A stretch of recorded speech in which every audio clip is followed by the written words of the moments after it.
and welcome to the very first episode of Data Lounge, where we take a little bit more relaxed and fun approach to data.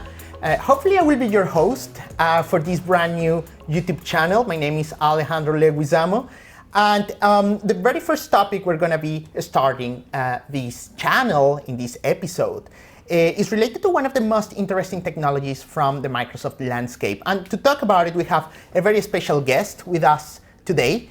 We have Barney Self with us. Hi, Barney. Hi, hello. How are you doing? I'm doing good, thank you. Thank you very much for joining us on this episode. So tell us a little bit more about what we're going to be covering today. Okay, so today we're going to be talking about a fancy new technology in Azure called Azure Data Factory Mapping Data Flows. Oh, that's interesting. And that's coming from as part of Data Factory version 2, correct? Correct. Okay, perfect. And very briefly for those of our viewers that are not that familiar with Data Factory version 2, what can you tell us about what overall is this data flow? Because I've heard other data flows from Microsoft as well. Okay, so mapping data flows are a feature that Microsoft has been working on for the past year, actively developing, taking good feedback.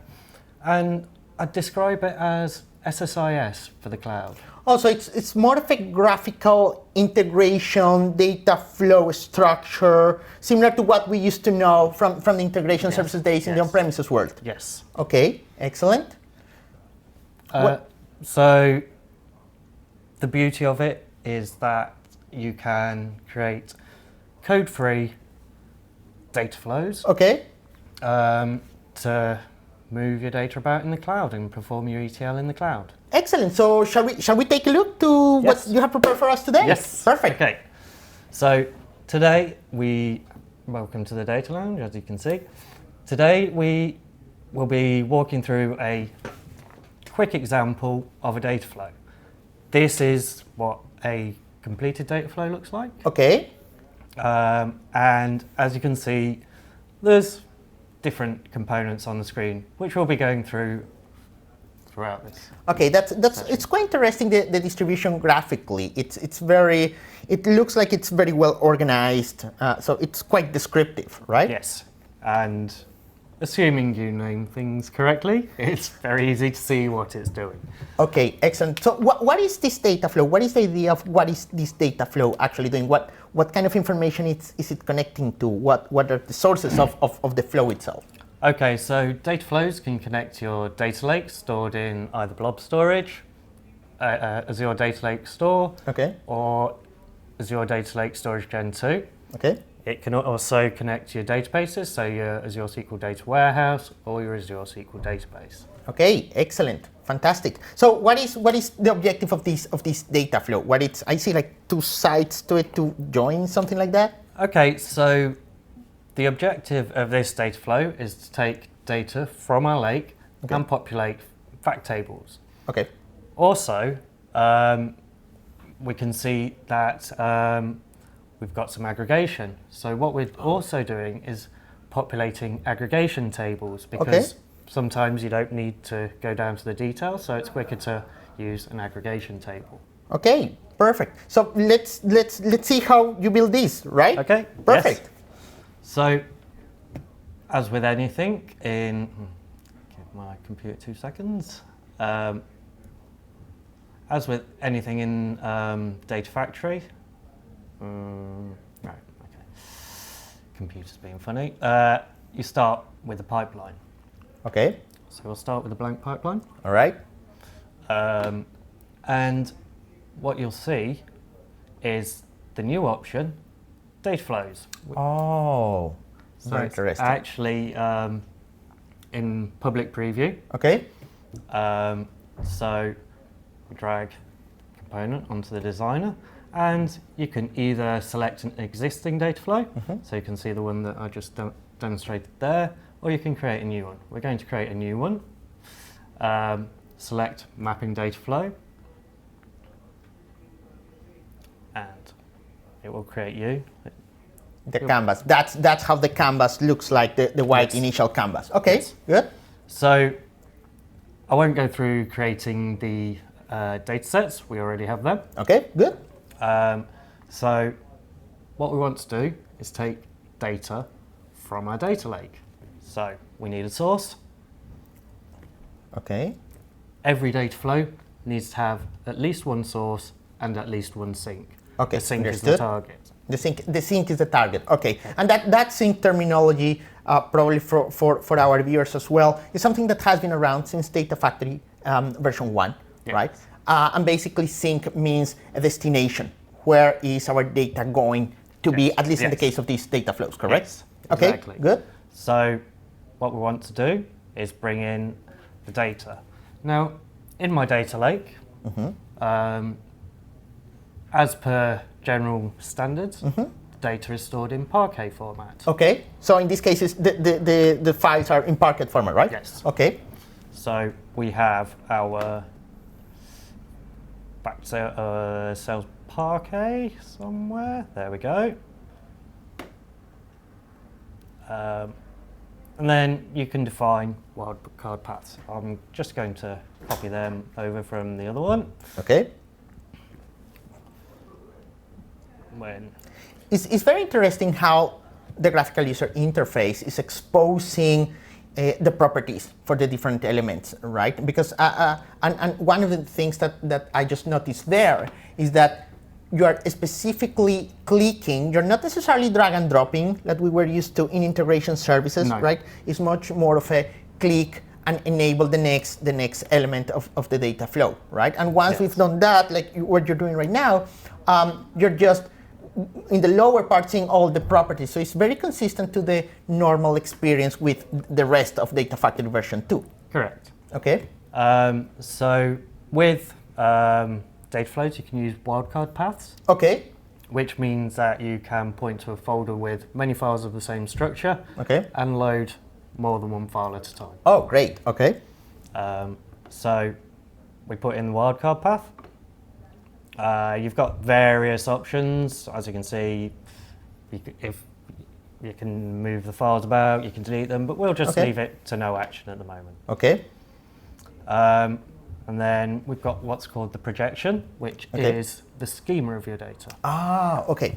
Understood. So as you can see, we've got our date key, store key, product key, customer key, and the facts. Okay. So we want to sync this into our fact sales table. Okay. So to do that, you click on the little plus icon and you get... Oh, okay. So this is where all those individual elements that I can work with to do something with my data after I've extracted it are present. Yes. Okay. So what we do, as we said, we set the sync. Okay. Again, you select the data set that you would like to use, which should be fact sales, if I can find it. It comes with a handy filter option. Oh, that's very practical when we're working already in production environments with multiple data sets, multiple objects, having this ability of not having to scroll infinitely. That's quite handy. Yeah, it's quite easy to get in the hundreds of data sets within Data Factory. So being able to quickly find the one that you want. So for this, you've got what you want to actually do with your data. Okay. Now we're just copying the data, it's already been prepared.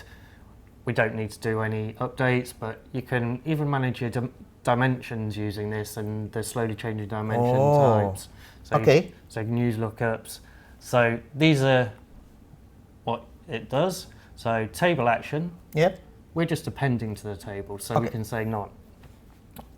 Now in data flows, there's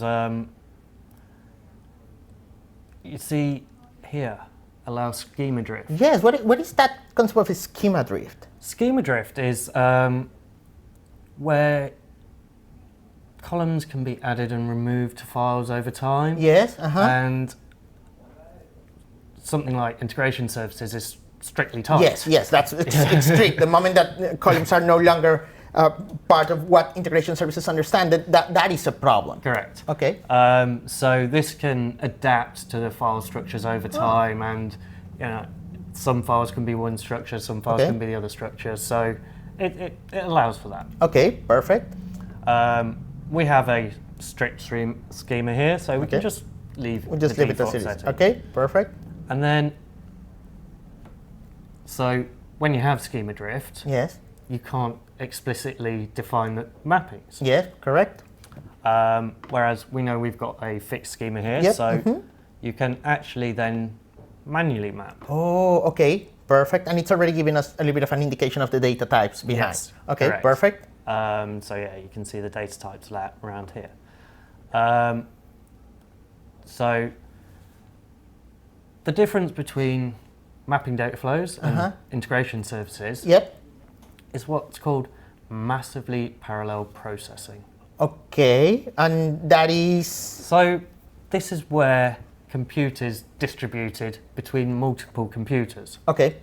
In this case, it uses the Spark technology. Okay, it's using Spark type technologies behind the cameras to perform all these data movement operations. Yes. Okay. So what you can do is partition your data. So you can set the partitions so that the data goes to specific nodes. Oh, so interesting. You can optimize the performance. Okay. We're just going to use the default partitioning here. Okay. But you can force it into a single partition. All right. And then you have different types of partitioning. Okay, it's really important when we're doing these kind of exercises to have the ability to actually be able to define and fine tune, right? It's not a by default single experience. It's giving us the opportunity to say, hey, tune it in a different way or adjust depending on your workload, your data, your volume, et cetera, et cetera, et cetera. Correct, and we'll be going through an example of how you can optimize your load speeds. Okay. So we'll just go back to current partitioning, and this allows data flows to manage the partition count. Okay, perfect. So as we go through the tabs, now we can see the data types, we can see the mapping. It's looking good so far. And there's a cunning thing that you can actually do, is called data preview. So what this is, it's a live preview of your data. Okay, so it's connecting to whatever source I'm defining on the data flow, right? Yes. And it's going to try to bring that information to Correct. me, right? But this data preview, because you just mentioned a few moments ago that we're working with Spark technology. What is it doing behind? Is it creating a Spark cluster? Is it using something that I already have, or it's a different technology altogether for the preview? Okay, so for the preview, you have to use what's called debug mode. Okay. And that, in the background, creates a debug cluster. Okay. An interactive cluster in clustering terms. Okay. And it is actually behind the scenes running those Spark jobs as you're... So I don't have to manually go anywhere within actually Data Factory and have to say, hey, create a cluster. It already comes like this, just changing that switch at that toggle at the bottom, at the top. Okay, so, very convenient. So it does incur billing costs, but it auto pauses after. Automatically. Okay, perfect. So well, obviously not racking up the costs. Yes, correct. As you can, and as we all know. So as you can see here, we've got all of the data coming through. It's all looking good. Okay. And one thing to note, even though I'm on the sync data set here, it's not actually sent the data to the sync. Okay. So you're not actually... We're not writing anything, we're just previewing how the data looks like. We're just previewing it, just so, you know. Yeah, just to make sure that the data is right. Yeah. So what we now need to do is we need to aggregate the data, as I said previously. Yeah, okay. So what we can do is we can go back to the same button. Yep. And we can add, when it allows you, a new branch. Okay. So it duplicates the data. Okay, understood. So we'll go new branch.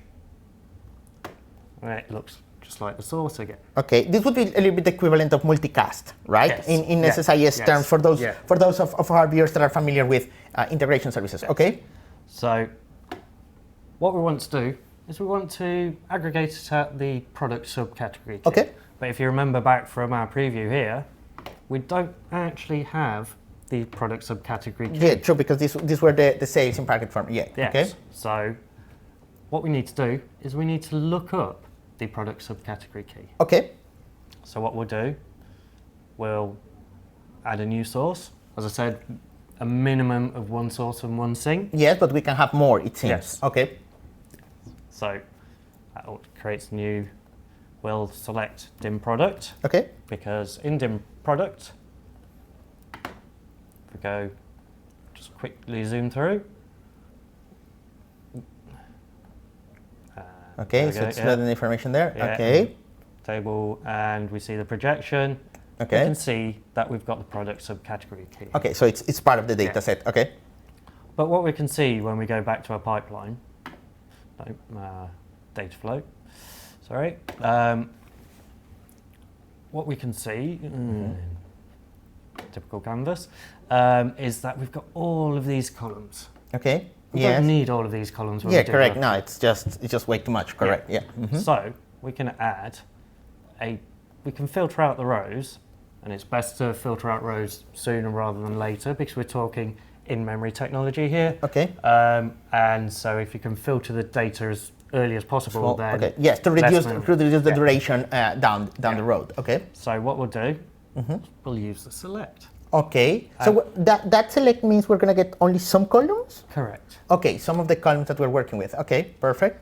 So if we go back to wait for it to create code in the background. Okay. It's really interesting because yes, definitely for many products that we're talking about, it's most of the times the focus is on filtering the rows, not necessarily filtering the columns, and it also has a massive impact, particularly with larger volumes of data. Correct. Sorry, I'm just having a few technical issues. There it is. There we go. There we go. So so we created this select to get only certain of columns, right? Yes. So what we can do is go into the select. We only need to keep the product key and product subcategory key. Okay. So we deselect these two, and then just delete the rest. Oh, perfect. Okay, excellent. So you don't have to go deselecting one by one. Okay, good. So now what we can do is we can look up the subcategory key. From the sales, look up into the subcategory key. Okay. So we select the select one. And you can see it joins it. And it has created that thick blue line linking both of them. Yes. Okay. So as you can see, that highlights where it's being used. So you filter for product key. Okay.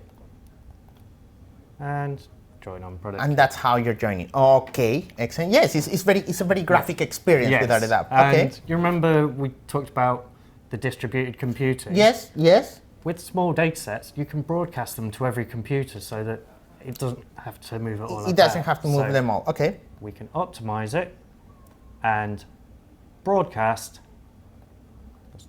the select. You're broadcasting the select. Okay, so excellent. It's available on all the compute nodes, so the data just flows through. So the data just flows through because it's in a smaller data set. Yes. Okay. Then we said we're doing an aggregation. So guess what? Oh, you have an aggregate option there as well. Okay. Yes.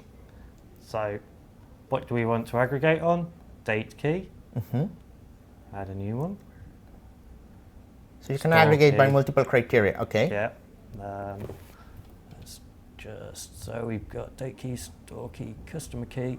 We don't want to aggregate by product key. Okay. Because we're trying to aggregate by the subcategory key. Okay, understood. And then obviously we have to define our aggregations. Okay. So to keep it simple, we want to aggregate the total price. Okay. You can do more. Yeah. And then you can. Wow, this is a massive editor now. Yes. for data flows. Yeah. So these are data flows expressions. Very simple. There's good references out there. So what we want to do is sum. Wow, and IntelliSense and everything. That's really interesting. That's really interesting. Sum total price. Okay, perfect. There is a whole language to explore out there, definitely. Yes. So now, we're aggregating now. Yep. Okay. So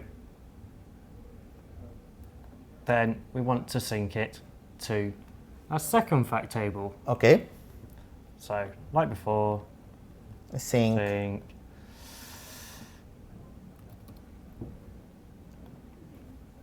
Okay. Again, auto mapping. We can mapping. just check that all the mappings are okay. Okay, perfect. And then that's our data flow. It's extremely, and that's it. That's all we had to do to be able to get information from Parquet, look up, insert in the main fact table, insert on the aggregate fact table, and that's it. Correct. It's quite interesting how the experience definitely has improved a lot from version 1. And us having the capability, because we didn't write not even a single line of code. We wrote only one expression for the aggregation, and probably for the path to extract the data from the source in Parquet. But that was pretty much it. This is very interesting. How does it look like once it's been executed? Does it give us any kind of view metrics to understand what happened with that? So, yeah. And what you get is Oh, okay. Nice and visual. You can see that there were 2 million rows coming in from the Parquet file. Yes. 2 million rows went through to fact sales. Okay. And then you can see only 904,000 went through to the product subcategory. Which is the aggregation that we built. Okay. This is very interesting because for those of our viewers out there, when we were working with integration services and we wanted to see previous executions, having the ability to see this graphical past execution result was one of the elements that was highly requested, and now we have it here in data flows. Yes. Very interesting. Very interesting. And you can see the various levels of data that it calculates for you. So you get your row counts, how long it took to process the data, and see that. And see the distribution and structure of the data. This is really, really interesting, Barney, really interesting. So if we were to summarize a little bit the things we've been doing today, how do we summarize all this? Because we've seen significant pieces here. Yes, so as I said at the start, we've got SSIS for the cloud on massively parallel processing architecture. And being able to write code-free transformations. Okay, perfect. I think it's important to highlight, and thank you very much for what you have shared with us today, Barney. That's absolutely interesting. I think it's important also to clarify that, yes, this is for many in the industry and many organizations that are still not in the cloud or in that data journey. Having a very similar integration services like experience will definitely make things easier for them to adopt the cloud, right? Correct. So there is a little bit of a flavor, without a doubt, of integration services. That is a very well-loved product in the industry. So this is absolutely amazing. So thank you very much, Barney, for joining us on our very first episode of the Data Lounge. And a special thanks to all of you watching. So if you liked this first episode, let us know down there. And of course, as well, if you want to see more of us, then please don't forget to subscribe. So thank you very much and hope to see you on the next episode. Bye-bye.